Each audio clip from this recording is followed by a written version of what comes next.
Cowboys Nation, what's up? Welcome back to the channel where we bring you the latest, the realest, and the most important Dallas Cowboys news straight to you. And let me tell you, the vibes around the star right now, it's all about one thing: getting better. This team is locked in on elevating, tightening every screw, and doing whatever it takes to deliver a championship-caliber season. So before we dive into some big updates today, I need you to do me one favor. Hit that like button right now. To support the channel, it helps a ton and lets us keep bringing you exclusive content like this. All right, let's get into it. Because folks, Dak Prescott just made a statement that's turning heads across the league, and we've got a developing storyline with Micah Parsons that's starting to heat up.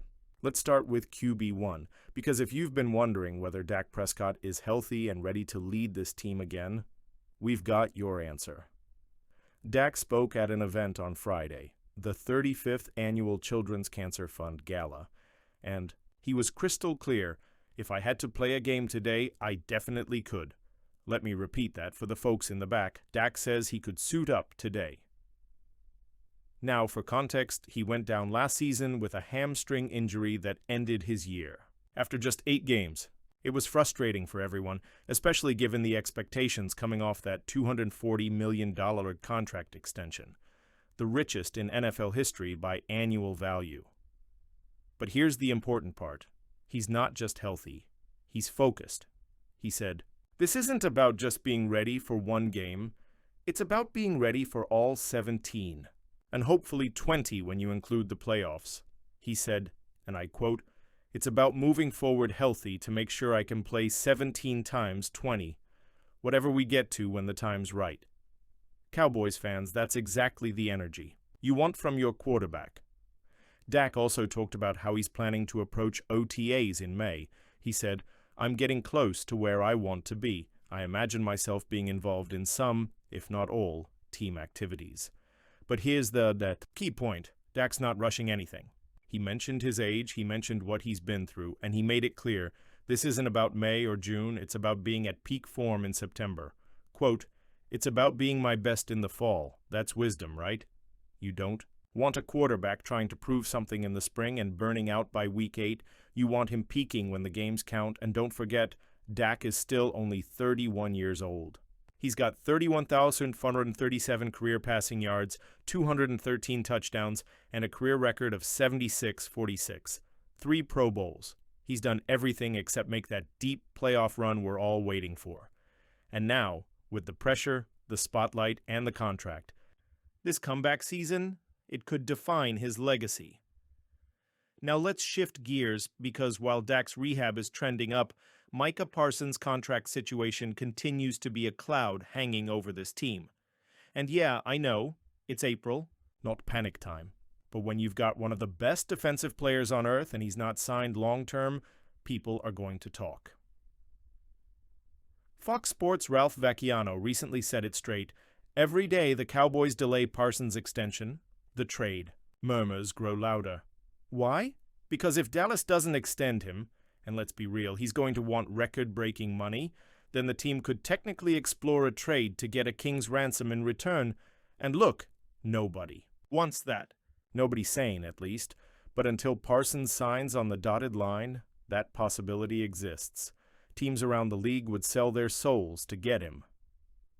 We're talking multiple first-round picks, maybe even an elite player in return. But that would also mean punting on the 2025 season, and I just don't see Jerry Jones waving that white flag. Let's not forget just how dominant Micah Parsons has been. The guy is a certified game wrecker: 52.5 sacks in 4 seasons, 4 Pro Bowl selections, 2 first-team All-Pro honors, and at least 12 sacks every year since he entered the league. The Cowboys already exercised his 5th-year option for 2025. That's $24 million guaranteed. But after that, it's either a massive extension, the franchise tag, or, well, you know. And look, Micah has earned every penny he's asking for. He's the heart of this defense, the most feared edge rusher in the game, and he hasn't even hit his prime yet. You don't just let that walk away. But let's be real.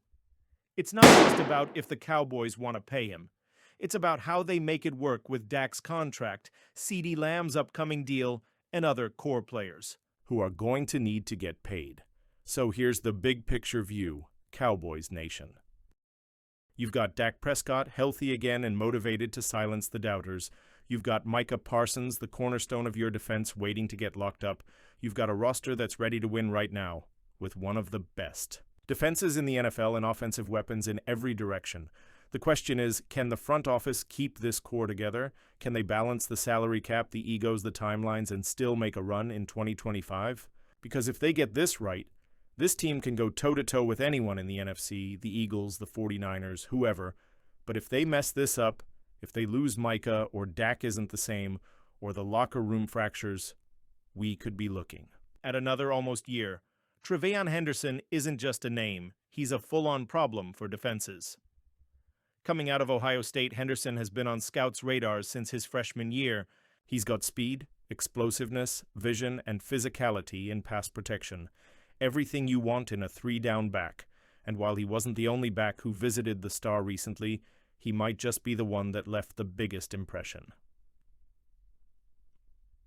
Let's look at the numbers. At the 2025 NFL Combine, Henderson ran a 4.43 40-yard dash with a 1.52-second 10-yard split.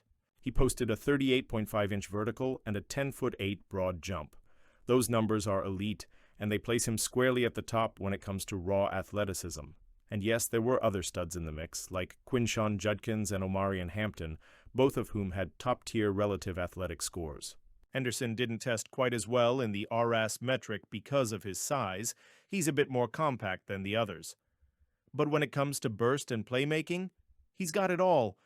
So what makes Henderson a real Cowboys target? Let's be honest, our running back room still feels temporary.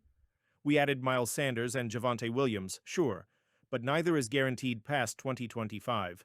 Both guys are talented, but they're on short leashes. And with the way this front office is building for the long haul, they know it's time to invest in a running back that fits the new offensive identity. Brian Schottenheimer, the man in charge of dialing up plays, has been very clear about what he wants: a back who is physical, explosive, and can contribute in the passing game. Sound familiar? That's Trevan Henderson to a T. He's one of the best pass-protecting backs in the class, which is huge when you're protecting a quarterback like Dak Prescott, especially coming off a hamstring injury. And Henderson's hands? Legit. He can split out wide or leak into space and punish linebackers in mismatches. And let's not forget, he's a home run hitter. Just go watch that 75-yard screen touchdown against Texas in the Cotton Bowl. One cut, gone. Defenders left in the dust. He brings a game-breaking element this offense has been missing. Now, I've got to be real with you. The Cowboys have also been suspiciously quiet on the Ashton Jeanty front, and sometimes silence says everything. Jeanty didn't test at the Combine, which leaves a lot of mystery, but he's another name being floated inside the Star. If the Cowboys are sitting at pick 12 and Jeanty's still there, you have to believe he's a serious option. Still, everything points toward Henderson as the more complete package, especially if you're looking for someone who can contribute immediately in 2025. And based on his visit and the buzz surrounding him, it's safe to say the Cowboys are more than intrigued. Some fans might be wondering, what does this mean for Deuce Vaughn and Hunter Luepke? Well, here's the truth. Those guys offer niche value. Vaughn has agility and is a mismatch nightmare in space. Luepke is a hybrid weapon who can line up all over, but neither profiles as a full-time, every-down RB1. Adding Henderson wouldn't be replacing them. It would unlock the entire group. Imagine a backfield where you have Henderson pounding the rock, Vaughn creating chaos on jet sweeps, and Luepke motioning into H-back looks. That's dynamic football. That's modern football. Now, the good news for Cowboys fans, Henderson isn't expected to go in the first round. That's not a knock. That's just how the league treats running backs these days. Most mocks have him falling into the early to mid-second round, which makes him a prime day 2 steal. You get an elite athlete ready to contribute day 1 without using your premium top 12 draft capital. That's how you build depth. That's how you build long-term success. And it's the kind of smart move that championship teams make. Let's shift gears real quick because I know a lot of you are asking, what's going on with Micah Parsons? Here's the deal. There's been zero movement on the extension front. Not a peep. But that doesn't mean panic. The Cowboys picked up his 5th-year option, so Micah is under contract through 2025. And while the trade rumors swirl, most of them are just noise. Micah Parsons isn't going anywhere. He's arguably the best defensive player in football. 52.5 sacks in just 4 seasons, 4 Pro Bowls, 2 first-team All-Pro selections. You don't just let that guy walk. Yes, the delay is frustrating. Yes, it opens the door for speculation. But history tells us the Cowboys always take care of their stars. Dak got his deal. CD got his deal. Micah's is coming. It's just a matter of time. Cowboys fans, we're at a crossroads. We've got our quarterback saying he's ready. We've got our defensive superstar waiting for his deal, and we've got a front office with some huge decisions to make. So I've got to ask you, where do you stand on all of this? Do you believe in Dak's comeback? Should the Cowboys move heaven and earth to extend Micah Parsons right now? Or do you think trading him for a haul might actually be worth it in the long run? Let me know in the comments. I'll be reading and replying to as many as I can. Your voice matters here. We're all in this together. And hey, if you made it this far into the video, don't forget to hit that like button, subscribe to the channel, and turn on notifications so you never miss a second of this Cowboys roller coaster. We've got a big season ahead, and we'll be right here with you for every snap. Thanks for watching, and as always, how about them Cowboys?